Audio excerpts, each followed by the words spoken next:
നിയമസഭാ തെരഞ്ഞെടുപ്പിൽ എംപിമാർ മത്സരിക്കേണ്ടെന്ന് KPCC തെരഞ്ഞെടുപ്പ് സമിതി യോഗത്തിൽ ഭൂരിപക്ഷാഭിപ്രായം. എംപിമാർ സ്വയം സ്ഥാനാർത്ഥിത്വം പ്രഖ്യാപിക്കേണ്ടെന്നും വികാരമുണ്ട്. സ്ഥാനാർത്ഥി പട്ടിക തയ്യാറാക്കി AICCക്ക് കൈമാറുന്നതുവരെയുള്ള പ്രവർത്തനങ്ങൾക്ക് KPCC പ്രസിഡന്റിനെയും പ്രതിപക്ഷ നേതാവിനെയും തെരഞ്ഞെടുപ്പ് സമിതി യോഗം ചുമതലപ്പെടുത്തി. നിയമസഭാ തെരഞ്ഞെടുപ്പിലെ സ്ഥാനാർത്ഥികളെ കണ്ടെത്തുന്നതിനുള്ള പ്രാരംഭ ചർച്ചകൾക്കാണ് കോൺഗ്രസ് തുടക്കമിട്ടത്. KPCC ആസ്ഥാനമായ ഇന്ദിരാഭവനിൽ ചേർന്ന തെരഞ്ഞെടുപ്പ് സമിതി യോഗത്തിൽ എംപിമാർ മത്സരിക്കേണ്ടെന്നായിരുന്നു ഭൂരിപക്ഷാഭിപ്രായം.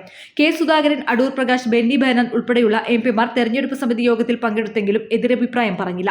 ആർക്കെങ്കിലും ഇളവ് നൽകണോ എന്ന കാര്യം അന്തിമമായി തീരുമാനിക്കുക AICC ആയിരിക്കും. തെരഞ്ഞെടുപ്പ് സമിതി അംഗങ്ങൾക്കും പേരുകൾ നിർദ്ദേശിക്കാം. ജില്ലാ നേതൃത്വങ്ങളുമായി പ്രത്യേക ചർച്ചകൾ നടത്തും. പ്രതിപക്ഷ നേതാവ് നേതൃത്വം നൽകുന്ന കേരള യാത്രയ്ക്ക് മുന്നോടിയായി ആദ്യഘട്ട സ്ഥാനാർത്ഥി പട്ടിക പ്രഖ്യാപിക്കാനാണ് കോൺഗ്രസ് ഒരുങ്ങുന്നത്. സിറ്റിംഗ് സീറ്റുകളിലും സംവരണ സീറ്റുകളിലുമായിരിക്കും ആദ്യം സ്ഥാനാർത്ഥികളെ തീരുമാനിക്കുക. തൃപ്പൂണിത്തുറ, പാലക്കാട്, ബത്തേരി, പെരുമ്പാവൂർ എന്നീ സിറ്റിംഗ് സീറ്റുകളിൽ പുതിയ സ്ഥാനാർത്ഥികൾ വരും. News desk, media vision. എന്താണ് ബ്രൈഡ്, ഇനി എപ്പോ റെഡി ആവാനാ?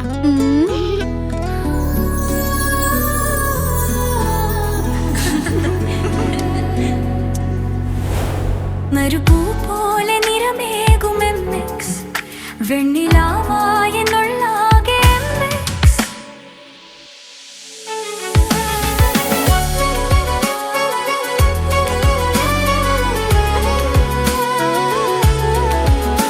മനസ്സിലുണ്ടോ? MXലുണ്ട്.